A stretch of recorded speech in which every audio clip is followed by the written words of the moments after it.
What is up, guys? Welcome back to a brand new video. Believe it or not, today I wasn't going to make a video, but we actually do have some really unexpected things, or a particular thing to talk about. Plus, it gives me an excuse to try out my new camera. By the way, if this looks weird, if the background is weird, if the focus is weird, trust me, I don't know why yet. It's just, bear with me whilst I try and figure out the new camera. Hopefully you like it, but if not, just know that it will be improving over time at least. But yeah, back to the stories we're going to talk about today. It's going to be a little bit of a quicker update video, starting off with the Superman and Lois news, but also getting into a little bit of Sandman and how well that has performed, and also a teeny bit of She-Hulk. So let's start right at the beginning and go ahead and like this video if you do go on to enjoy it, guys. Really appreciate your support as always. The headline is as follows: Superman and Lois to recast Jonathan Kent role as Jordan Elsass exits the CW series. And that's just nuts. Absolutely nuts. When I was on my laptop last night in bed, you know, PC off, sometimes I just get the laptop out after that, you know, just to chill a little bit more instead of sat at this desk. That popped up on my Twitter feed. Like, it said like 5 minutes ago, Jordan Elsass, Jonathan Kent leaving Superman. I was like, what? Before I get into my actual thoughts, let's read out what Deadline had to say here. Also, we're going to explore the possible reasons for this happening, because it is kind of ambiguous right now. Deadline offer an updated article compared to the time I saw it last night, saying, updated, Superman and Lois series regular Jordan Elsass will not be returning for the upcoming third season of the CW's DC series. As a result, his role, Jonathan Kent, will be recast. The decision was made after Texas native Elsass did not report back to work by the deadline given to the cast to reconvene in Vancouver, where Superman and Lois films. They go on to say that Jordan Elsass has notified the studio that he will not be returning to Superman and Lois for season 3 due to personal reasons. The role of Jonathan Kent will be recast, the series producer Warner Brothers TV said in a statement Tuesday night. Now, the article goes on to say that there is yet no comment from Elsass or his team on the abrupt exit. According to sources, Elsass has been dealing with serious personal issues, some of them possibly related to mental health, that the series producers became aware of. There is also conflicting information whether Elsass left or was let go. Now, what's interesting about that is last night when I read this Deadline report, it didn't say anything to do with the mental health stuff. In fact, I went and did some digging. It was very right on the surface. Anyone could have found it, and that was on Jordan Elsass's Instagram profile. And now, as I'm actually making this video, the post has been removed. I don't entirely know why, but it gives you a little bit more of a maybe insight into perhaps the reasons behind it. Now, Deadline have updated their article saying sources are telling them that maybe it has to do with serious mental health issues. I believe Variety are also saying, by the way,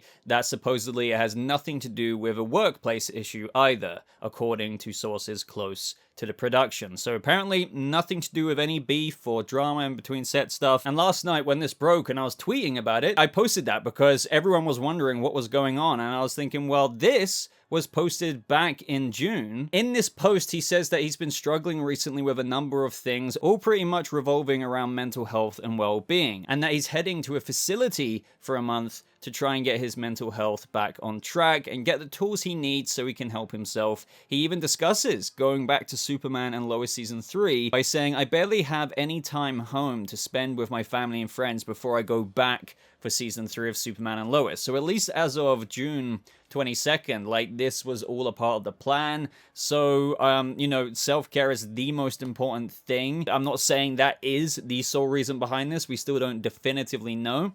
But I can assume that, considering that Jordan Elsass has been going through evidently a very tough time, that maybe after checking into this facility for a month, we're getting into July, August and whatnot, maybe things were just still at a point of where self-care very much so needed to take priority over that of returning to Vancouver by the deadline that the studios want their actors back there by, and that's what's led to this. And, you know, Deadline are reporting they don't know if they let him go or if he actually left. Now, the thing that complicates the story a little bit more for me is that Alex Garfin, who plays Jordan in the show, so not Jordan, who we're talking about, who's left the role of Jonathan, but Alex Garfin, who plays Jordan in the show, has unfollowed Jordan Elsass on Instagram. Now, I don't want to add any, random-ass tea or speculation here. This could be something completely unrelated, or it could be a misunderstanding. Maybe it's a temporary kind of knee-jerk reactions, like, how could you? And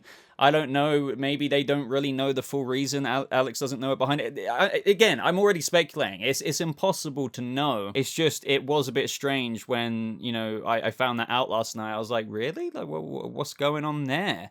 But supposedly it has nothing to do with any workplace beef. So maybe this is just, I don't know, something between them both. Jordan Elsass still follows Alex on Instagram. Again, I feel kind of a bit cringe talking about, oh, he's unfollowed him, oh, he's unfollowed him, kind of thing. But, I just thought I'd add that into the mix, that the brother of Jonathan, and seemingly really good friend behind the scenes from all the behind the scenes footage that I've witnessed, is for some reason unfollowed Jordan Elsass. So I guess, maybe that might be resolved and they'll follow each other again. Well, Jordan Elsass already does, but Alex still is yet to follow Jordan, and maybe he's just a bit gutted about this news. But yeah, I don't get why you would unfollow someone over that, especially if it's surrounding their mental health, but maybe there's a lot more to the picture that we just don't know. And getting back to how I feel about this, I think it sucks overall. Like, first and foremost, I felt really bad for Jordan Elsass. Like, I was just putting myself in his position as somebody who is, I'm sure like all of us,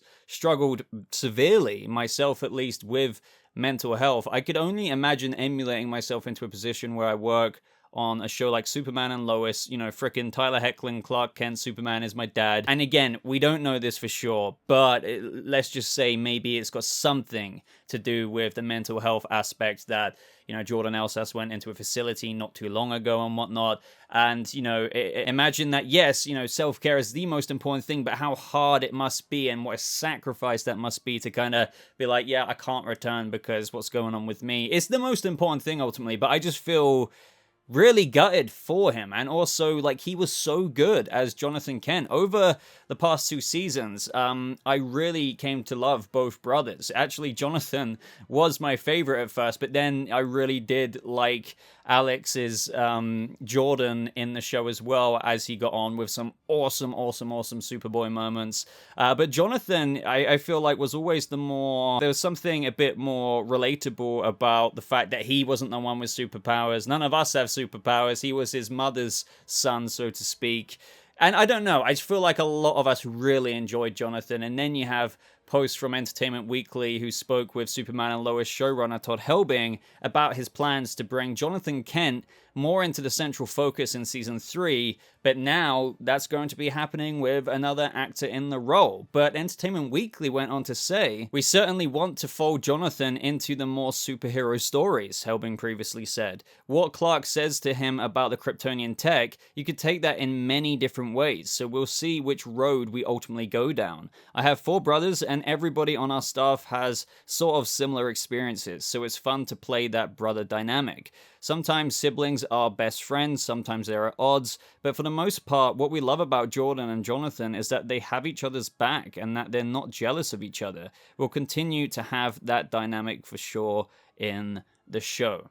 So yeah, we're going to be getting a new actor in the role of Jonathan. I assume that will be announced over the next, over the coming months, because Superman and Lois isn't returning until the beginning-ish of 2023, along with Gotham Knights and everything like that. But yeah, I just feel a bit melancholy, if that's the right word to use, about this. We don't know exact reasons other than what seemed to be on the surface level side of things. But ultimately, just let me know your thoughts on this. Do you have any, I hate to say this because it's like I don't want to, but is there any other actors that you could have in mind of whom could fit in the CW network-esque mold and fill in Jonathan's shoes? I think it's going to be jarring for us either way, but I expect Jordan Elsass to somewhat address this at some point. Obviously, he can't just, like, despite whatever may be going on, to never say anything about it would be really weird. So that will be coming, but I'm sure when he is ready. But yeah, looking forward to see what you guys think about this. Now, up next is something I've been wanting to include in a few videos recently, but all the news updates have been getting pretty long. But if you haven't checked out The Sandman already, check it out, because Neil Gaiman's The Sandman, I don't know if you guys have watched my video, but The Sandman is a very famous comic book series. I'm sure a lot of you know about it already, but is done incredibly well on Netflix. Now, Forbes was saying as follows: cut to the week of August 8th, 2022, and The Sandman had one of the strongest season 1 openings for an English language show in recent memory on Netflix. Obviously, we knew the series performed well. After all, The Sandman scored a perfect week on Netflix's top 10 charts, becoming just the 4th new show to pull that off in 2022. And the series has occupied either the number 1 or number 2 position on the top 10 list every single day since its premiere. But those numbers didn't quite tell the full story. They go on to say that these numbers did, however. Today it was revealed that The Sandman scored 198 million total global hours of watch time during its first 10 days on Netflix. That makes The Sandman one of the most successful shows to debut on Netflix since the streaming service started releasing these numbers back in June 2021. Now, I just wanted to include that context just to show that obviously since its release, it's been doing very well. I'm highly thinking that they will be doing a second season. If you haven't checked it out already, I do recommend watching my review. If you're wondering what the heck The Sandman is, you may not know about it, but my long review is pretty long because, believe it or not, the first 20 minutes are spoiler free. So it's designed for, if you're watching this right now, what is The Sandman? Why is it such a big deal? Check it out. Those first 20 minutes are for you. If it wasn't already obvious, people seem to be watching it a ton on Netflix. It's got characters such as John Dee, Dr. Destiny from DC Comics, if you will, like in episode 5, 24-Hour Diner, or 24/7 as the episode is titled on Netflix, and lots of other really cool things. I recommend checking out The Sandman. Check out my review. Check it out. Check it out. And also, just as a bonus in this video, She-Hulk. She-Hulk seems to be getting pretty decent reviews right now. It seems as though the embargo has been lifted, and currently on Rotten Tomatoes, I know not everyone gives a flying crap about that, but for argument's sake here, the critic ratings are at 94%, currently with around 69-70 critics having rated it. I had a chance to read some of these, and people are genuinely saying good things about it. Now, I know that might not mean everything to everyone because you want to check it out yourself. She-Hulk is meant to be a very deliberately comedic series. I think some people, from what we've been talking about recently and seeing online, people are like, oh, why is it going for this? Why are they going for a lighter-hearted Daredevil? This is all like really intentional within that of the makeup of the show. But I just thought I would let you guys know that apparently with the reviews coming out now from the critics, that they are seemingly loving it. Of course, 94% might drop a little bit, but kind of similar to Miss Marvel, like it seems to be quite popular and getting better and better every episode. Supposedly the first episode is a little bit of a slow burner, but it progressively gets better and better. I'm also really looking forward to seeing Charlie Cox again, even if it is in a lighter tone. Obviously it does fit in within the mold of She-Hulk's more comedic side. I expect Daredevil Born Again to get quite dramatic. But let me know what you think of this. Are you excited for She-Hulk? And funnily enough, just refreshed the page on Rotten Tomatoes. Now it's up to 93 ratings, and from critics that is, and it's dropped down to 87%. But again, the more ratings that come in, the more it will shift. But with a lot of outlets that I follow, they seem to be giving it quite a bit of praise. So I'll have to see for myself. Obviously, I'll be doing breakdowns on the channel, seeing how it goes. But I think that more or less ends this video, guys. Let me know what you think about the Superman and Lois stuff with regards to Jordan Elsass leaving the role of Jonathan Kent. What do you think about Sandman? Have you had a chance to check it out yet? And of course, are you looking forward to She-Hulk? Do you think it might be another Disney Plus series that is kind of so-so? Or do you think it might actually be really awesome? Or maybe really really bad, despite the seeming praise from the critics that have submitted their reviews. So like this video if you did enjoy, everyone. Of course, there will be more news updates coming out. Today's one was a little bit quicker, so do subscribe if you want to see more breakdowns, news, reviews, and everything good like that. As always, links are in the description down below to my Discord. Follow me on Twitter, Instagram, and other places like that. But thank you so much for watching. I hope you all have a lovely rest of your day, and I'll see all of you people from the various universes out there. I genuinely forget what to say at the end of every video recently. In the next video. Goodbye.